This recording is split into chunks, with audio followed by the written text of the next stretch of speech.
It was just supposed to be a weekend getaway, some time for me to relax and try to focus on my writing. I don't know how all this madness can be real. I made a mistake, a huge mistake, and let something loose upon the world. I don't know just how extensive the threat is, if it can leave that area, or worse, if there are more of them. All I can do is write this account of all that happened. Hopefully, it will serve as a warning to any who might read it. Whatever you do, do not investigate it. And don't go anywhere near Ohop Lake. It all happened on a vacation, my first vacation in over 5 years. I work as an insurance broker for a private agency. Unfortunately, because of how invaluable I was to the company, as they put it, I was always on the hook for extra hours of work and near constant overtime. I had many weeks of little to no time off and no time to work on any of my hobbies or interests, like the novel I had been chipping away at writing for the last several years. It also meant that longer periods of vacation were a non-starter for me. Chance, and honestly some bad luck, led to this arrangement in the first place, and perhaps that was a portent of how things would go from there. The bad luck was a health concern that may have been caused by how long I had been working without any time off. Turns out my brain literally couldn't handle the burnout.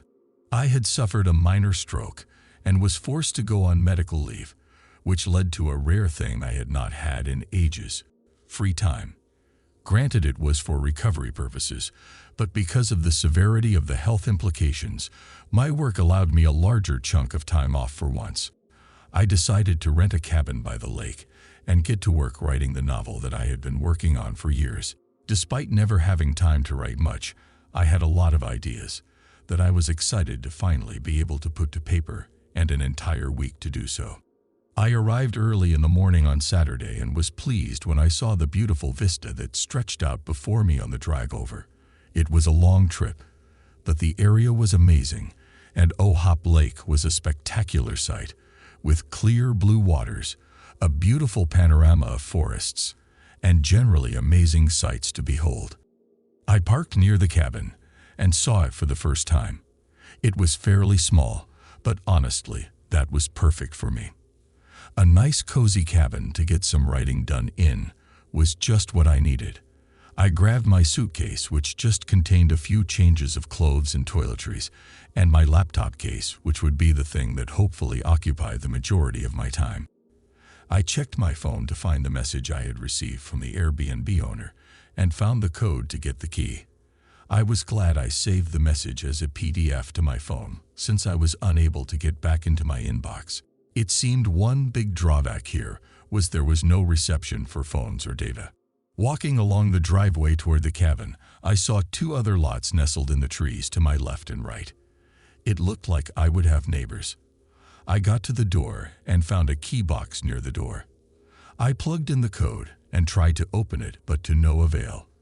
I tried 3 more times, but the thing appeared to be stuck. I checked my phone again to verify the number and tried again, but still nothing.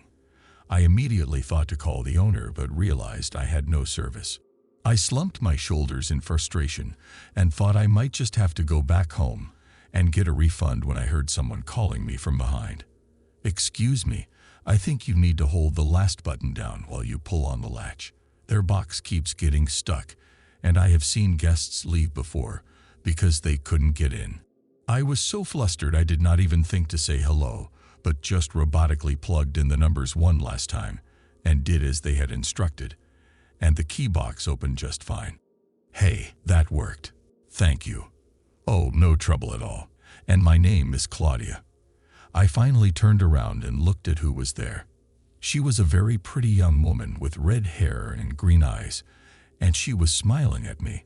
I had been so distracted I suddenly felt embarrassed and fumbled for words when I noticed the pause after she had introduced herself.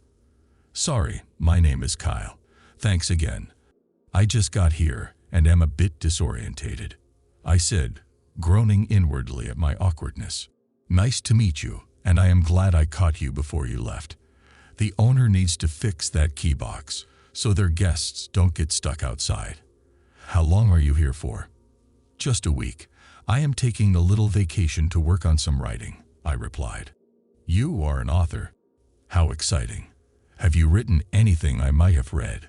She asked with a gleam in her eyes. I was taken aback by her genuine interest.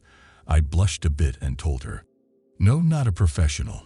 I am just working on a first draft of a novel idea, while I am taking some leave from work. Oh, okay. Still very cool. If you need anything to help, get settled in, or just want to talk about books, I am just over there. She pointed to the house partially obscured by the heavy line of trees that sat to the left of my rental. That's great. I may take you up on that if I get cabin fever or writer's block. It's nice to have such a friendly face to greet me here. And thanks again for help with that lock, I responded with a smile.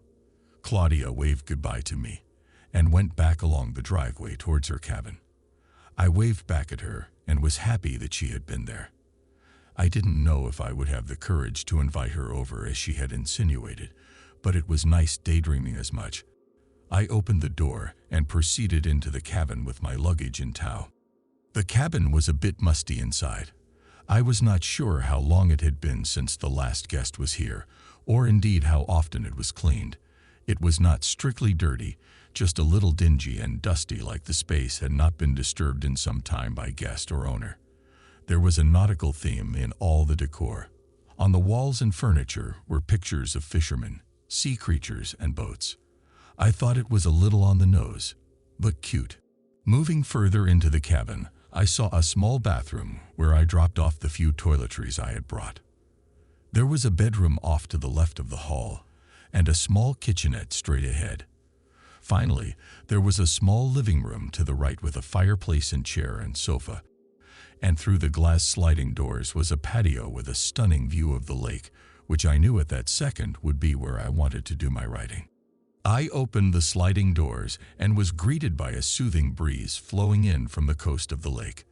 I felt better already, and I left my suitcase on the floor in the living room, took my laptop, and placed it on the patio table, and sat down to get to work on my novel.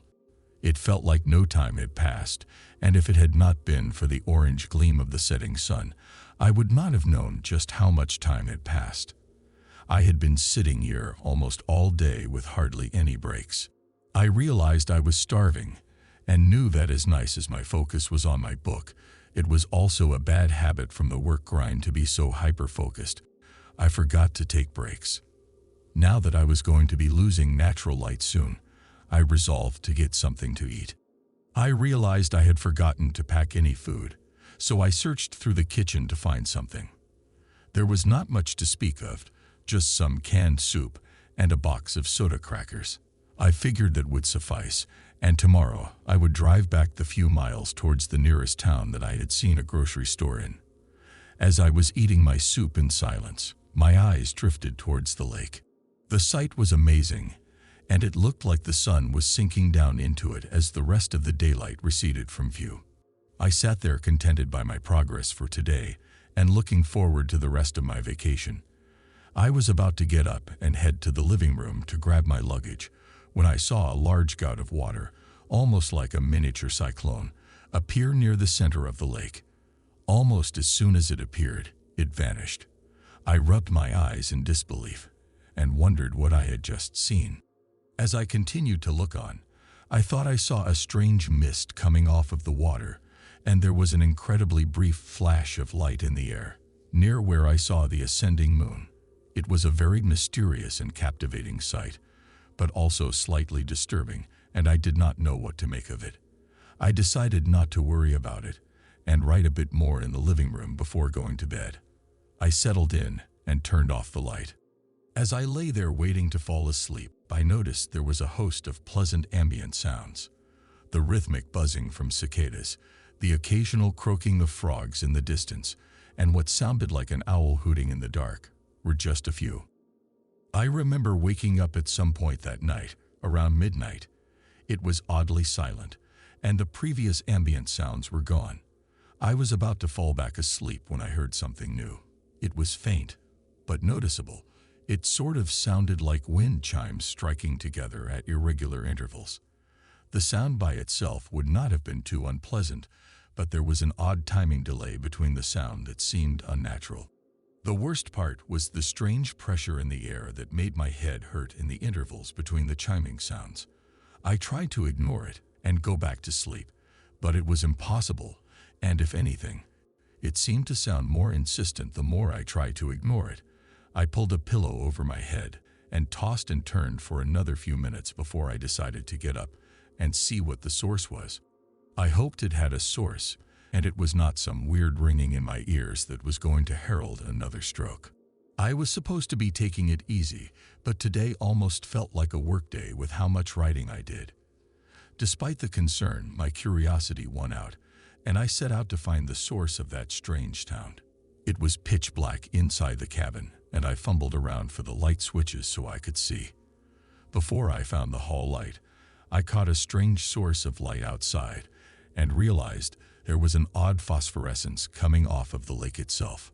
I speculated it might just be a trick of the moon causing the odd glow to the lake itself, but I had not seen this particular spectrum of light before, so I was not sure.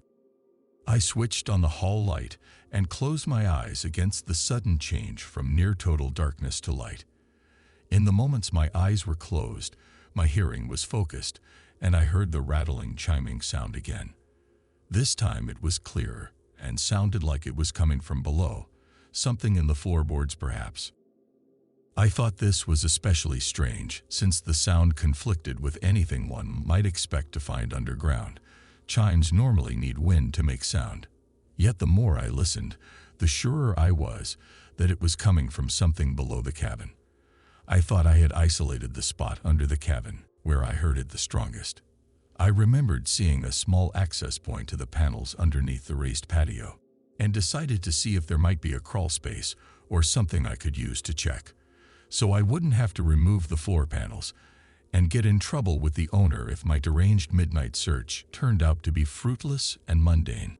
I stepped outside and was assailed by a bitter chill in the air. I regretted not having put my coat on, but I realized I had left it in the car, so I hurried over to the area by the patio. And to my luck, after shifting a small panel over, I found a crawl space I could use to climb under and check. As I was about to head in, suddenly I fell back and almost jumped out of my skin when I was surprised by a small family of deer that were standing nearby, shockingly close to where I stood. I had no idea how they were this close without being frightened off, but they looked like they were in a sort of weird trance and didn't seem to care about me. Maybe they heard the sound too. I bent down and pushed myself into the crawl space. The sound was getting very loud now, almost as if it picked up speed and volume just by me getting closer to it. I started regretting the small adventure when I slowly crawled through a damp, frigid tunnel of old spiderwebs and rotten detritus from whatever things chose to live under the cabin here. The sound was practically hammering in my head now, and I was concerned that the audible assault might cause actual harm to me. I had come too far at that point though, and after searching and scratching through the darkness, I felt something different. It felt like a small box of some sort. It was very surreal. The box felt warm to the touch, and as I grasped it, the chiming sound that was so insistent I thought my head might burst completely stopped. I started to crawl backward and out of the crawl space to get a better look when I realized the faint pulsing was not gone entirely. It had quieted down when I touched it but was slowly coming back to life now. By the time I emerged from the crawl space and dusted myself off, the chiming was back. I brought it under a light so I could see what I was dealing with. It was a strange-looking box with very impressive hand-carved designs of various sea creatures and a hook and clasp that seemed to be made out of some sort of marine life teeth, maybe even a shark or something. It seemed to be hand-carved out of some sort of ivory, though the color and texture seemed slightly off, and I couldn't place exactly what it was made out of. I unclasped the small hook and tooth, and the lid opened slowly, revealing a strange object. It looked like some sort of tuning fork, but it was made out of a substance that looked like it was a composite of both alloy and natural sea coral. The item was fascinating, and I wondered who had put it down here and why. Also, why was it making that odd sound?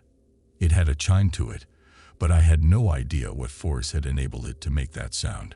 I figured I would reserve further investigation until I got back into the cabin. I walked away from the patio back towards the front door. Almost as soon as my back was turned to the lake, the object started letting out an unbridled buzzing humming chime that made my teeth hurt with its intensity. I turned around and felt an odd compulsion to be rid of the thing, but I noticed as I walked back the other way toward the patio, the intensity lessened and the chime became softer and more soothing as I walked in that direction. This behavior was very strange, and I soon realized that somehow this small object was changing its sound and frequency depending on how close or far away it was from the direction of the lake. I tested the theory one more time, and sure enough, when I walked away from the water, it whined and protested, and when I walked towards it, it only emitted a soothing chime. The thing was fascinating. It functioned like some sort of divining rod, but how it produced those sounds I could not determine.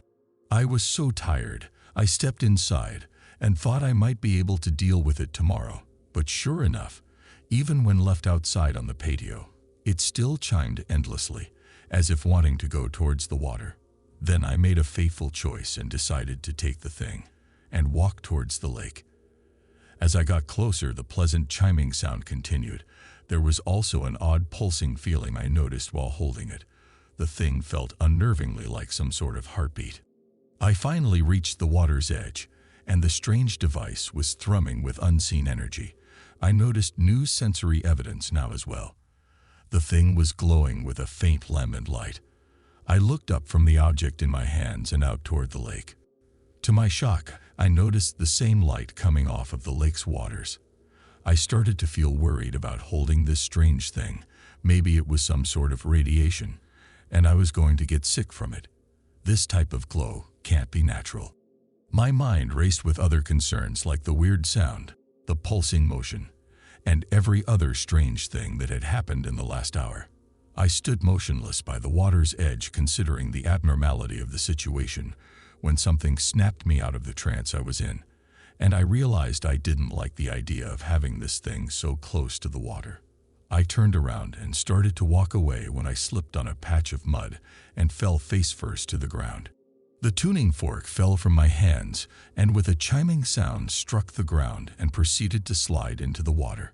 Standing up quickly, I dove forward trying to recover it, but despite its initial lack of inertia, the waters had somehow swept it deep into the lake, and I saw its glowing, pulsing form gliding through the water into the deepest part of the lake. I observed the ethereal spectacle from the shore, as the odd little key drifted quickly through the water, never ceasing to chime and pulse with brilliant light. When it neared the center of the lake, I thought it would keep drifting, perhaps to the other coast. Yet somehow it stopped completely. It floated there motionless, only visible because of the light it continued to emit. Then there was a sound like an avalanche and the terrible splitting of rock, almost like the tectonic plates of the earth itself were shifting into a subduction zone. The light faded from view, and the lake was quiet again. I did not know what the hell I just witnessed. The bizarre little trinket was gone, consumed by the lake. Why had the light faded and that strange sound stopped? Confused and disturbed by what I had seen, I sat by the lake in stunned silence for a while. Eventually, I decided I could not make any sense of it at this time and went back to the cabin to get some rest. I had a fitful sleep that night when I finally did manage to get back to sleep. I dreamed about the bizarre lights in the lake and the strange chiming tuner I had found. Something felt wrong about it, and I felt like I had somehow made a huge mistake in dropping it into the glowing waters of the lake. I never used to put much stock in dreams of divination, but now I know just how right I was to be afraid. I woke up sometime in the late morning and tried to get my bearings. I felt awful and knew I hadn't slept enough, but I couldn't sleep in anymore despite trying to. So I resolved to embrace it and make a pot of coffee in the kitchen to sort out my mental fatigue. As I was headed to the kitchen, there was a knock at my door. I wondered who it could be and thought it might be Claudia checking up on me. I tried to swipe my hair back to look more presentable, but I knew without a mirror's help that I looked like hell after last night. I dreaded answering the door, but couldn't think of an excuse, So I summoned my courage and threw the door open, waiting for her judgment. It never came though, as a short man with white hair and large round glasses was looking at me with a rather serious expression. After a brief and judgmental look at me, the man cleared his throat and spoke. "Excuse me, sir. I know you are a guest here at this cabin, but I have to ask. Did you see or hear anything strange last night? Because I found something awful between our two cabins this morning that I think you should see." He paused and readjusted his glasses. "My apologies. My name is Thomas. I live next door. I needed to warn you, since I saw that this place was being rented again." I introduced myself, and as I was speaking, I noticed his eyes glancing back and forth, but particularly at an area near the cabin's patio. "Well, I guess it's better if you see for yourself." He gestured to me to follow him, and I complied. We walked about halfway down the trail to the shore that was between the cabin and this man's house, and as we got closer to a small line of trees near the shore, we stumbled upon a shocking sight. It was the slaughtered remnants of what looked like several deer. They had been completely torn apart. There was blood everywhere and fragments of fur and bones scattered all around in a savage example of unmitigated brutality. I did not know who could have done this. No animal would be so wantonly brutal that I knew of. As I stood there taking in the grisly sight, Thomas spoke again. "I found this here this morning while I was taking my morning walk to the lake to stretch my legs. We have had the occasional bear, and one time even a mountain lion, but I ain't never seen something this bad. I don't even know if whatever killed them did it for hunting or just to kill. There's so much left, but it's all over the place. Ain't been picked clean by anything that was killin' for food." I was so shocked that I barely heard everything he said. This was the same group of deer that I saw last night. Had whatever killed them been so close to the cabin? My thoughts raced as my fears compounded. "You okay there, mister?" Thomas said, sounding concerned. "I am sorry. You're right. This is terrible. I did not see any animals last night besides these deer, and they seemed fine at the time." I decided not to mention the bizarre sounds and lights from the lake and the incident with the object, since I was doubting all that had occurred myself and was not 100% sure it was not a dream. "All right, fella, you just be careful. Whatever got those deer did not leave a trace, and something that brutal, that kin to kill that quick, means it's not to be trifled with, you understand." I nodded my head and thanked him for his concern, and he left back up the trail, looking left and right, in a partially paranoid mania that I couldn't blame him for. I felt it was a very concerning coincidence that these animals could be mutilated the same night. All that madness with the chiming object and glowing lights occurred, whatever it was. I didn't like it. I was just about to head back inside myself when Claudia called out to me and waved for me to wait in the distance. I met up with her, and she had a look of surprised concern as well. "Yeah, Tom gave us the same warning. Really scary that whatever it is so violent and territorial. I don't even know if I am going to tell my aunt, Carol. She loved that family of deer and will be heartbroken that they are gone." She looked over at her house with a somber and reflective gaze and turned back to me. "Oh, I'm sorry. I didn't even mention yesterday I live here with my aunt, Carol. She raised me ever since my parents died, and she always loved animals. There are ducks, deer, squirrels, and all manner of animal friends she manages to make around here. She is not doing so well with her health, and this news is going to be hard for her to hear when she wonders what happened to the deer family. I am so sorry. Is there anything I can do to help?" I asked, not really knowing what I was doing. "No, it is okay. Nice of you to ask. Just please be careful and holler if you see or hear anything strange. Best to stay inside at night just to be safe too, so no late night walks like last night," she said while winking and walking back toward her house. Had she seen everything last night? I wondered just how much she saw, or if she heard the strange chiming sound of that object, or the creepy glow from the lake. I was not sure what to do at that point.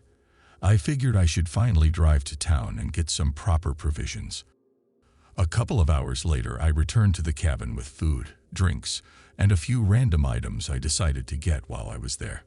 I was feeling a little shaken by the deer being slaughtered the way they were, and the mental image reminded me of how vulnerable I was. I did not have the funds or the time needed to process a firearms purchase, so just to help alleviate concern, I picked up a can of bear mace and a hunting knife, just in case. I also picked up a few vanity items, like a pocket mirror, since I found myself fussing over my appearance more than I thought I would on this trip. I had to admit that I was at least indirectly trying to impress Claudia. So I picked up the mirror, a comb, and a few other things to try and spruce myself up. I went inside and tried to get a few hours of writing in before nightfall. I was having a hard time concentrating and my mind kept drifting to that bizarre light in the lake. I wanted to know what was really going on here. That couldn't have just been my imagination. I was not making any progress, so I decided to call it a night early and hopefully get some decent sleep since it had been so hard to settle down last night. I managed to nod off pretty quickly, but after a few hours, I was woken up by a terrible scream. I jumped out of bed with a start, nearly falling over in the scramble in the darkness. It was odd how ready I felt, almost as if subconsciously I was expecting something to happen. I raced outside with a flashlight and bear mace, wearing only my boxers and a t-shirt. I had forgotten the knife, but there was no time to look back now. It was cold, and I regretted not getting dressed. But if someone needed help urgently, my modesty and comfort didn't matter now. I looked around trying to find the origin of the scream. When I took a glance in the direction of the lake, I was horrified to see an eerie miasma of fog gathered around the shore of the lake, and upon closer inspection, it appeared to be the same lambent color of the lake that night. I knew whatever was happening was related now. I paused for a moment listening, and I heard the shattering of glass, and a sound like breaking wood as well. It sounded like it came from the direction of Claudia and her aunt's house. I burst into motion, sprinting over and nearly tripping on the dark pathway. I had to get there quickly. Something was happening there. Something bad. When I got to their house, I saw the back screen door was torn off the hinges. The back door proper had the glass pane shattered, and there was a horrible-looking rend in the door, like massive claws had been raking at it. I gripped the bear mace tighter in hand and suddenly felt that it wouldn't be enough for whatever this was. Summoning my courage, I stepped in. As I set foot in the house, my head began ringing and my teeth almost started chattering from the thrum of energy and the weird arcane feedback of whatever was in here with us. I wondered where Claudia or her aunt could be. No response was forthcoming, but I heard something else, something far worse. It sounded like a giant was stomping along and dragging its feet. Some monstrous bulk was moving in the house as well, and I fell back, pressing myself against a wall in the darkness. I thought I heard something upstairs move, and I held my breath as I peeked around the corner just in time to see a table launched at a wall with a crash. I winced at the explosive destruction on display. When I took another look, the room was darker, and I saw an overhead light fixture was on the floor demolished. I held my breath and watched, or I should say listened in stunned silence, as I realized the thing was still in there. I could hear it, but not see it. No visible trace besides the ruin it was leaving, but the sounds were terrible, and I felt a pulsing pain in my head as I heard a faint chiming sound. There was a heaving, crushing, lapping sort of sound, like a tree being dragged slowly along the ground. The timbers in the house buckled as the unseen nightmare moved along the ground. Whatever was making it was immense, but why couldn't I see it? My mind was racing and I knew I had to do something. I was terrified to proceed, but I had to try and see if Claudia and her aunt were safe, and even if I could just distract that thing, whatever it was, it might give them time to escape. My planning was cut short when another sound came from upstairs, and I heard a smashing, charging sound, and the banister on the stairs cracked off from some tremendous force. I swallowed hard and rushed from round the corner up the stairs after the unseen nightmare. I arrived just in time to hear Claudia screaming. She was wailing and crying, and I could see why when I reached the top of the stairs and moved down the hall to see a bedroom where they had likely been hiding. Claudia was huddled in a corner of the room and watching as some invisible force tore an older-looking woman who must have been her aunt apart. The poor woman was still alive as her limbs were ripped off, and the spray of blood made a strange hue of light as it seemed to splash against and then absorb into whatever invisible entity was attacking her. I ducked back, sitting down next to the doorframe and trying to breathe and focus through the madness of what was going on. If I didn't act soon, Claudia would be next. So I grabbed a splintered piece of wood from the banister and threw it down the stairs as loudly as I could. There was a pause in the creature's motions. A terrible moment passed with a disturbing silence. The only sound now was the hushed but choking cries of Claudia as she tried to hide from the thing that had claimed her aunt. I thought my distraction may have worked, but I wanted to look carefully to see if anything in the room was moving, to try and tell where the thing might be standing. I took out the pocket mirror I bought earlier and placed it near the corner of the door and used it to look around and see what was happening. And when I looked, it was my turn to stifle a gasp of horror so profound I almost gave my position away. Despite its previous invisibility, some trick of reflection worked to reveal the thing's true form, and my heart almost gave out having to take one glimpse at the thing. The monster was indescribable in its horror and utter alienage, a writhing mass of clawed forelimbs, useless vestigial tendrils or feelers, and large tube-like appendages growing out where its eyes ought to have been, and all shrouded by a haze of the horrible deathly light seen from the lake and that artifact. I looked at the titan reflection of nightmare, paralyzed with fear until I realized my distraction had worn off and the entity turned its terrible bulk toward Claudia again. She was trapped and would surely die if I didn't intervene. I forced myself to move, channeling some measure of near-life-ending bravery I didn't think myself capable of. I rushed into the room. I used the mirror as a guide to see where the colossal abomination was standing, and while its back was turned, I proceeded to douse the area near where the eyes should have been with the bear mace. There was a monstrous rumbling, and an undulating wave of nausea filled the pit of my stomach as I thought I heard vocalizations both close and distant, whose discordance threatened to knock me unconscious. Whatever had happened, it did not seem to like it. I rushed over to Claudia and pulled her up. "We need to leave, now," I shouted at her, trying to get her to move. It seemed to have worked, and I had knocked her out of her catatonic terror. "Where did it go?" "What is it?" "It killed Auntie Carol," she said in something still near total shock. "It is still here. We need to run now. Hurry." To accentuate my point, a crashing smack was heard as a bookshelf was obliterated off the wall, with no point of origin being seen for the destruction.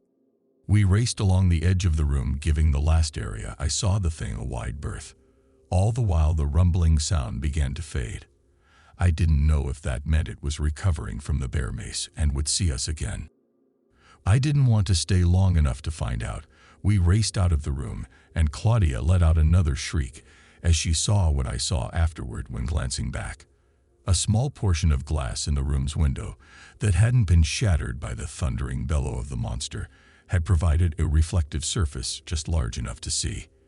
And what we saw was the malodorous form of the monster, slowing, moving to follow us out of the room. That sight was enough to drive both of us in a frenzied flight out of that house and into the front yard. We didn't look back, though I could tell Claudia wanted to. This was where she grew up, and that was her house, and her aunt, who had raised her. Even though she was gone, the hesitation was still there. I squeezed her hand and tried to encourage her. "I am so sorry. She is gone, but you can make it. You can survive this. We both will, but we need to go." She nodded grimly, and I could tell she reluctantly agreed. "You are right. I just can't believe this is happening. What is that thing?" "I don't know, but we don't have time to find out. Let's get to my car and get the hell out of here." We took off down the pathway toward my cabin. Very soon after we made it onto the path, we heard a thundering sound behind us. It was like a wrecking ball going through a building, and we knew that the thing had gotten out. We started sprinting down the path, and as we hurtled ourselves down it, I tripped and barreled over, nearly going down the other slope of the hill, off toward the lake. Claudia was there, and she helped pull me to my feet. I thanked her, but my words almost failed me as I saw behind us the trees were being pushed, bent, and in some cases directly broken by the thing that was following us. Still no sight other than the breaking and twisting of trees and the awful surging sliding sound to accompany the sheer destructive force of the monster. We made it to the car, but my heart sank when I realized the keys were inside. What is it? Drive. Come on, let's go. Claudia implored, desperate fear tinging her normally serene voice. The keys are inside, I admitted with dejected horror. I told her to come with me, in case the thing got to the car, and we rushed into the cabin. I scrambled through the room and found the keys. The victory was short-lived, as we heard the cabin walls being smashed by the creature. We thought we were doomed, but we heard the report of a gunshot outside. The monster abandoned its siege of the cabin, and the slamming sound ended, but was followed up by 3 more shots and then yelling. I grabbed the keys, and we rushed out of the door in time to see Thomas, suspended in the air by some invisible force, firing his rifle at something below where he was being held up in the air. Go, just go. Save yourselves, Thomas yelled in desperation. He looked like he was going to try and say something else, but we watched on in utter horror as his head was separated from his body. Claudia screamed again, and I took her hand, and we rushed back to the car. I hit the ignition and peeled out of the driveway. Against my better judgment, I took one look back in the rearview mirror and saw something that will live on in my nightmares forever. I saw the entire terrible view of the lake in the rearview mirror. It was glowing and shimmering with a hellish light and appeared to be spreading onto the land as well now. The maddening sight was accompanied by a rumbling tremor of the creature's sounds, which still echo in my mind. And in our desperate flight from that place on unendurable madness, the engine seemed to fire in time with a soft, eerie chime. Claudia and I drove into the morning, till we almost ran out of fuel. We didn't know what to do. We didn't know what to say. We were alive, but for how long? What had been unleashed at Ohop Lake? And was it over? We have heard no news from the area, but we don't know what that means yet. Had it returned to its slumber in the lake, or is its horrible rampage only just beginning? All I can tell you is this: if you are going on a vacation, please be careful, and please, for the love of God, don't go to Ohop Lake. Stay safe.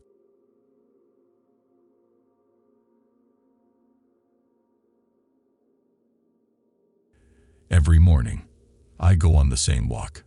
Ever since I was younger, I walk down the winding path, enjoying the beauty of nature around me. I always felt peace here, feeling the wind in my hair and the morning sun slightly shining. I made my way back home. I walk back down the winding path again, still enjoying the same view I just passed. As I cleared the woods, the path opened up into a field of tall, green grass. I ran my fingertips along the blades of grass, watching the path fade into the ground. It was a long walk back home, and the field would always scare me sometimes. People say they've seen things in the fields around the woods. I would listen as grown-ups would whisper about ghosts or spirits unreleased, living in the fields. They never said what these spirits or ghosts would do, but the way they spoke about it scared me. So I would start running through the field, outrunning the ghost and spirits adults talked about. The field was a long run, but I saw the fence ahead. I was close to the road and started to slow, knowing I had to crawl over the fence to get to my home's driveway. I started walking with my head down, gathering my breath. For someone that does this every day, why am I so winded, I thought. I looked up at the sky to see buzzards flying. Must be roadkill on the other side of the fence. I was barefoot, as always, so I started my climb. I reached the top and dropped without looking down. I landed, but somehow slipped. There was something wet and slimy in the grass. I looked at my feet, and they were red. Turning to my right, I saw a human head and started to scream. As I jumped up, turning to run, there were shoe prints in the dirt around the head and the body attached. Someone had attacked this man viciously. I threw up on the road and then began to run. I ran all the way to my house, up the driveway, and through the door. My mom came to me quickly and asked what happened. Was I hurt? Did someone need help? I couldn't say anything except, the body. The police were called when I was finally able to speak without choking on tears. My older brother came down the stairs, looking mad that he was woken up so early. I was still red-faced, either from the run or crying. My brother has always been my protector. Immediately, the anger disappeared from his face, replacing it with confusion and concern. Our mom and dad were speaking with the police, telling them whatever I said. They had found the body, but had no answers. I asked about the shoe prints I saw around the body and felt my brother stiffen slightly. I glanced up at him, and he was looking at me, but mostly through me. What's his deal? I thought. My parents walked the policemen out, saying they were grateful for their help, and the police said that they hoped I wasn't too traumatized by what I saw.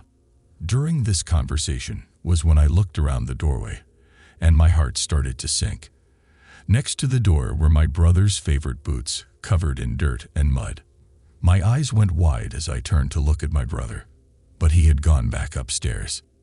In the small town we call home, people were hearing about what happened, asking anyone who would listen, "Who do you think did it?"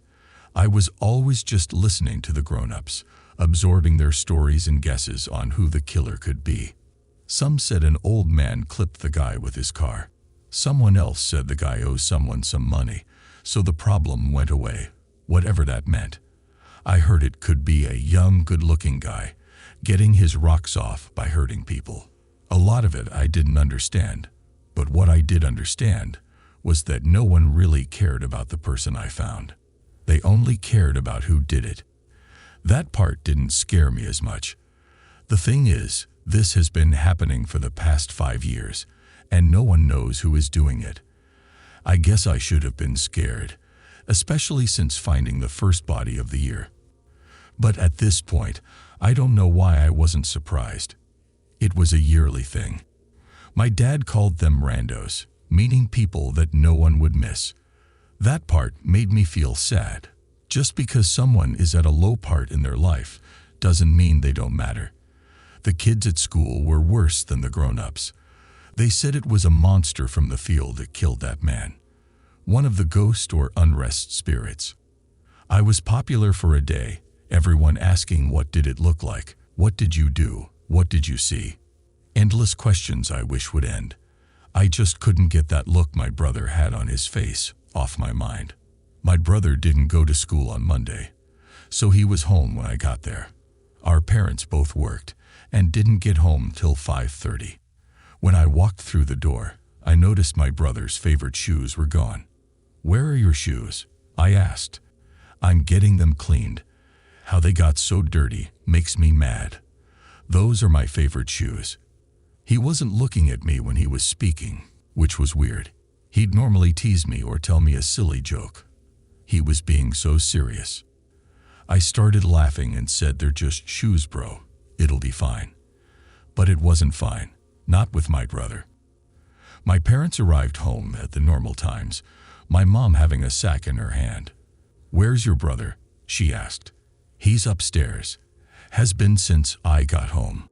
She goes upstairs, and as she comes back down, my brother is right behind her with his spotless clean shoes in hand.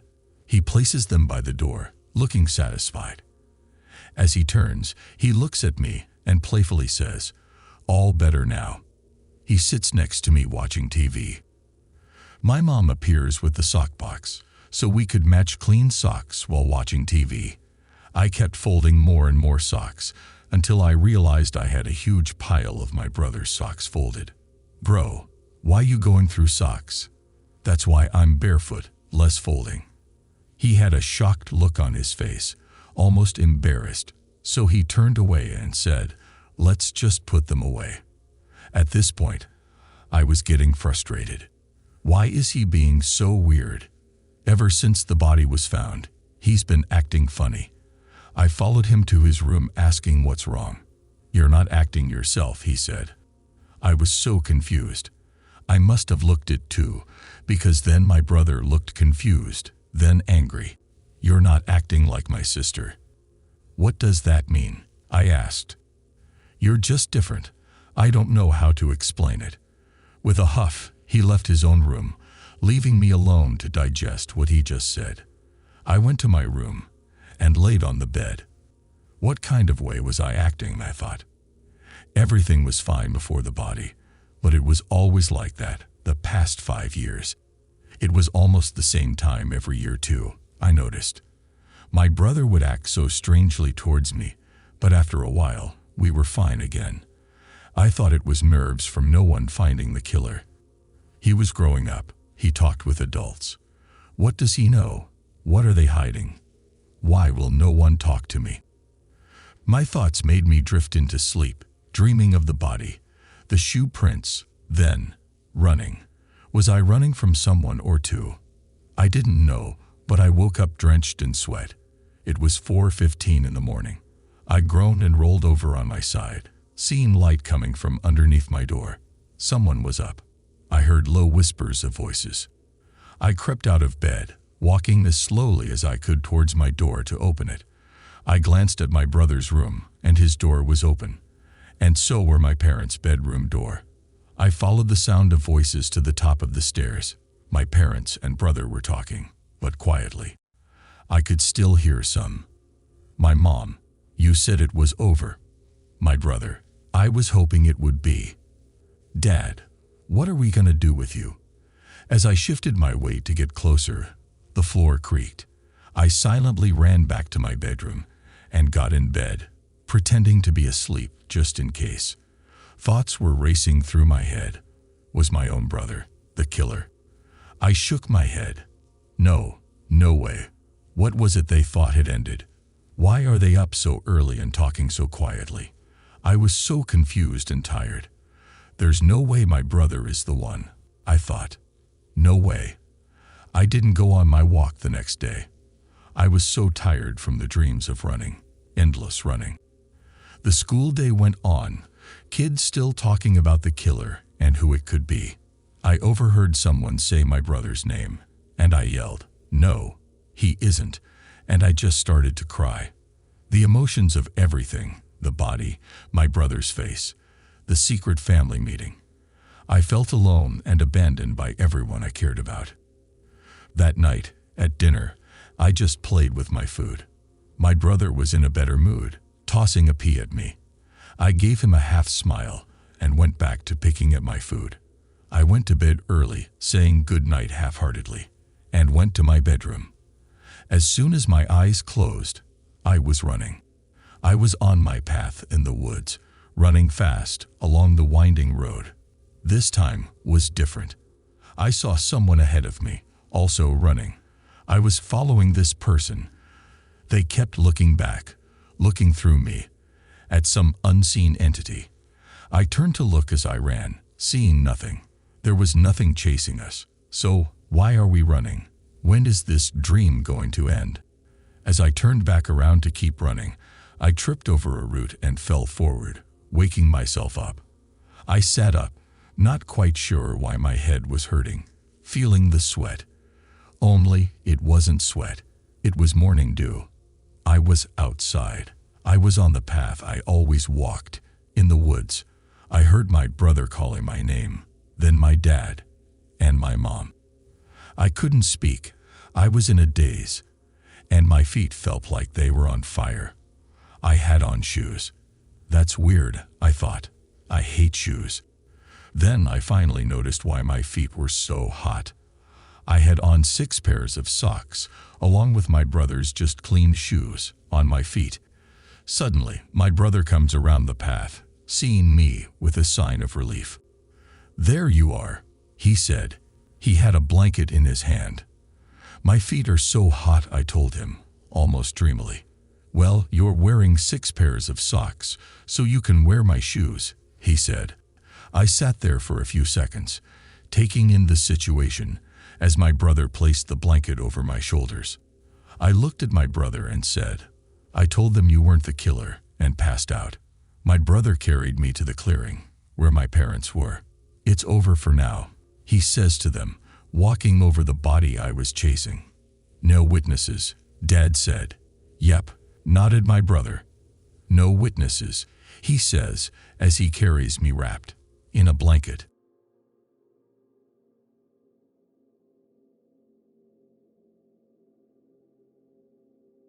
Living with my parents in their 2-story house, overlooking the busiest part of the city, eventually became too much for me. The constant hustle and bustle, the neon lights, the cries of sirens echoing through the night. The decision to leave my parents' house was tough, but I wanted something quieter, something serene.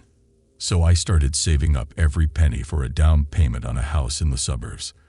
A little slice of peace and quiet, nestled on the outskirts of the loud and chaotic city. While living with my parents, I worked, and it didn't take long for me to save up what I considered to be a decent chunk of money. I scoured real estate listings like a vulture, and there it was, a little 1-story model home, sitting in a secluded subdivision. It was nestled against a dense forested wetland. It offered the seclusion I craved. I chose this house not only for its tranquility, but also for its location. Tucked away at the very back of the subdivision, on a street that had only recently been developed. Moving out of my parents' house was a whirlwind. It happened quickly, a blur of packing boxes and goodbye hugs. Before I knew it, I was standing at the threshold of my new home, anticipation and hope swirling within me. The quiet suburban life I had wanted was finally here. As days turned into weeks, I settled into the slower pace of suburban life, embracing the solitude that surrounded me. There were no more blaring sirens, no raucous city dwellers to disrupt the harmony of my days. In the stillness of everything I had wanted, I began to notice how lonely I was. I found solace in simple activities like riding my bike around the subdivision. It became a ritual, a desperate attempt to glimpse signs of life amidst the isolated streets. I would piddle for hours on my days off work, desperate for a hint of human presence. The sight of someone doing laundry, walking their dog, anything to remind me that I wasn't alone. One night, as I rode my bike, I turned down my street. I rode my bike with careless abandon, my mind lost in a sea of thoughts. And then it happened, a jolt that snapped me back to reality. My instincts kicked in, forcing me to slam on the brakes, narrowly avoiding a collision with a creature that darted out from a nearby bush. A dog, a tiny puppy, vulnerable and lost, standing in front of my bike, whining softly. I got off of my bike, my eyes locked with those of the trembling puppy. A barely audible chuckle escaped my lips as I asked the dog, half jokingly, where it had come from. Its response was a wagging tail and a shower of affection as it began to lick my hands with unrestrained joy. Kneeling there on the pavement, I chuckled at this unexpected encounter, wondering if the pup had strayed from a nearby home. It had no collar, so I made a choice to bring the pup home, if only for the night. The puppy followed me with trust, his tiny paws patting gently alongside my bike as we made our way to my house. We made it to my home, and after a bath that consisted of wiping the little pup down, I watched as he pranced around my house, quickly making himself at home. The sausages from my fridge became his feast, and the sight of him devouring them brought a smile to my face. In that moment, surrounded by the warm presence of a living being, I didn't feel quite as lonely as I had before. The evening stretched out before us, and I reveled in the newfound comfort of having this little ball of fur curled up next to me on the couch. For the first time since moving to this house, there was a sense of ease, a thread of connection that wove itself between us. The next morning, I decided I would bring him to the vet to get him checked to make sure he was healthy. I grabbed the little puppy, put him into my car, and made my way to the nearest vet's office. Inside the sterile walls of the vet's office, I explained how I had found him on the side of the road. The vet gave me a look as if she wasn't surprised by what I told her. She informed me that it was not uncommon that many people come here who find animals who were abandoned or neglected. I found myself blurting out the question before my mind could catch up with my mouth, asking if it would be all right to take him home. A gentle laugh escaped the vet's lips as she assured me that, as far as they were concerned, the dog already belonged to me. I smiled and thanked the vet. I then told her that I would go to get some supplies for the dog. I walked into the waiting room, where a bunch of pet supplies adorned the shelves. Collars of every color, but one in particular spoke to me. A simple leather collar, sturdy yet gentle, seemed to suit Jack perfectly. I made my selection, along with a bag of dog food. Returning to the vet, I requested that the collar be added to Jack's file. The vet nodded. Then, with a smile, she asked me to provide a name for his file. After a brief contemplation, I settled on the name Jack. It suited him. After the vet finished examining Jack and administering his shots, they handed him back to me, along with the red collar I had chosen, a small and vibrant collar with a charming bow tie. We left the vet and returned home. During the day, Jack seemed to prefer to stay outside while I was away at work. As I approached the back door, I could always count on seeing Jack emerge from the woods. It was routine. However, 2 days ago, I arrived home to an unusual sight. Jack sat anxiously by the back door, pacing back and forth, whimpering. I turned the handle, and Jack darted inside, eagerly bypassing me and rushing down the hallway into my bedroom. Chuckling lightly at his strange behavior, I brushed it off, figuring that an animal in the woods must have scared him. I woke up the next morning at midnight. I was jolted by the sound of Jack growling, directed toward the back door. I quickly switched on the lights and made my way toward the end of the hallway. There, I saw the outline of Jack's arched back and poofy fur as he peered intently into the pitch-black woods, his growls resounding through the silence. Desperate to calm him down, I called out his name and flicked on the light switch to illuminate the backyard, assuring him that there was nothing there. I expected his gaze to shift, to acknowledge the absence of any perceived threat. However, his stare remained locked on the tree line as if he saw something, beyond the comprehension of my own sight. Eventually, he sprinted back to my bedroom, leaving me with a tinge of unease. Whatever Jack kept staring at made me feel uneasy. I decided to keep him indoors for the next few days. In the following nights, my sleep would be frequently disrupted by familiar sounds of Jack growling at the back door, his gaze fixated on something I just couldn't see. Each time, I would illuminate the surroundings, reassuring him that there was nothing to be feared, and he would swiftly retreat to my bedroom. Tonight, as the familiar growls pierced the silence, I tiredly dragged myself out of bed to pacify him, my movements guided by muscle memory. Numb to the occurrence, I made my way through the darkened hallway, rubbing my eyes as I called out to Jack. Subconsciously reaching for the switch to illuminate the backyard, my stomach dropped as I realized that the back door of my house was creaked open. Panic surged through my veins, snapping me back to reality. I suddenly heard Jack's footsteps approaching me in the darkness of the hallway. I turned to see the silhouette of Jack, his back arched and his tail bushy. But as I looked closer, I noticed something different. Jack's gaze was not fixed on the back door, as it should have been given that it was creaked open. Instead, his eyes were looking above me, toward the ceiling. A chill ran down my spine, causing my breath to catch in my throat, and my heart pounded violently in sync with the rush of adrenaline. Slowly, I raised my head, fixating my gaze upon the ceiling. I locked eyes with it, the thing that my dog had been seeing this entire time. A grotesque creature, clinging to the surface of the ceiling like an abhorrent spider. Its contorted limbs twisted in unnatural ways, its black eyes menacingly locked with mine, transfixing me in terror. The creature seemed to defy all laws of nature, and a suffocating fear gripped me.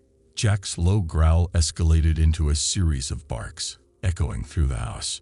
The creature, who had been fixated on me, suddenly redirected its attention towards Jack.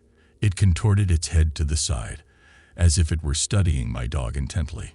In an instant, without any warning, the thing lunged toward Jack.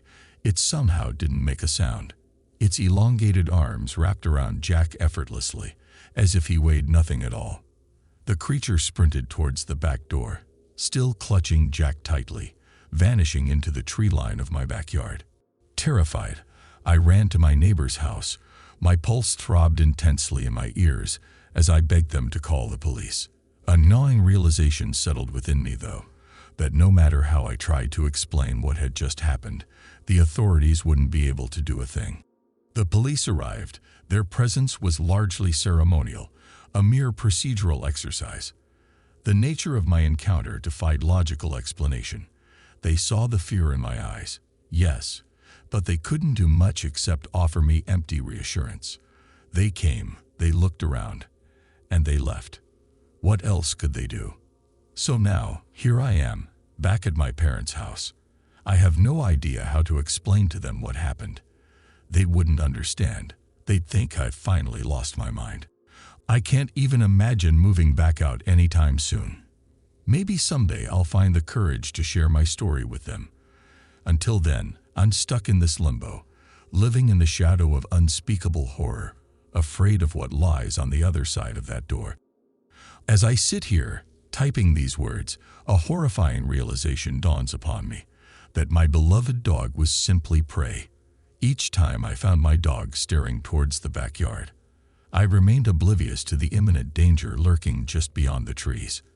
Unbeknownst to me, a predator, propelled by hunger, viewed my unsuspecting pet as an opportune meal, a chance to satiate its insatiable hunger.